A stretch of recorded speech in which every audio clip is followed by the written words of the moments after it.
Bismillah, Assalamualaikum warahmatullahi wabarakatuh. Perkenalkan, nama saya Bawa Nugri Syamsuddin dari Prodi Ilmu Pemerintahan semester 2. Hari ini saya akan menjelaskan 3 materi, yaitu yang pertama klasifikasi data, yang kedua penelitian kuantitatif dan kualitatif, dan yang ketiga populasi dan sampel. Materi yang pertama yaitu klasifikasi data. Klasifikasi data adalah proses mengelompokkan data ke dalam kategori atau kelas berdasarkan karakteristik, sensitivitas, atau kepentingannya. Ini adalah langkah krusial dalam manajemen data yang efektif, keamanan siber, dan kepatuhan terhadap regulasi. Dengan mengklasifikasi data, organisasi dapat memahami nilai risiko dan beserta penanganannya. Mengapa klasifikasi data penting?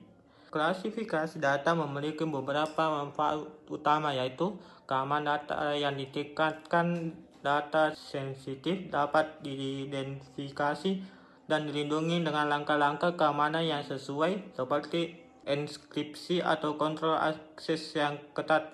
Kepatuhan regulasi membantu organisasi memenuhi persyaratan kepatuhan terhadap regulasi privasi data seperti GDPR, General Data Protection Regulation, HIPAA, Health Insurance Portability and Accountability Act, atau UU ITE di Indonesia. Materi yang kedua itu penelitian kuantitatif dan kualitatif. Penelitian kuantitatif berfokus pada pengumpulan dan analisis data numerik atau angka. Karakteristik penelitian kuantitatif yaitu data numerik, data yang dikumpulkan berupa angka, statistik, atau data yang dapat diukur. 2. Objektivitas.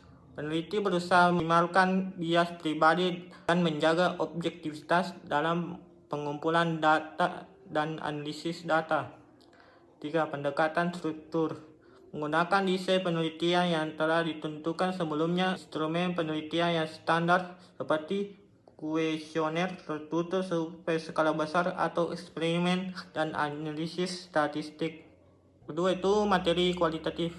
Penelitian kualitatif berfokus pada pemahaman mendalam tentang fenomena, pengalaman, atau perspektif individu dalam konteks alami. Tujuannya adalah untuk menggali makna, motif, atau persepsi, bukan untuk mengukur atau menggeneralisasi.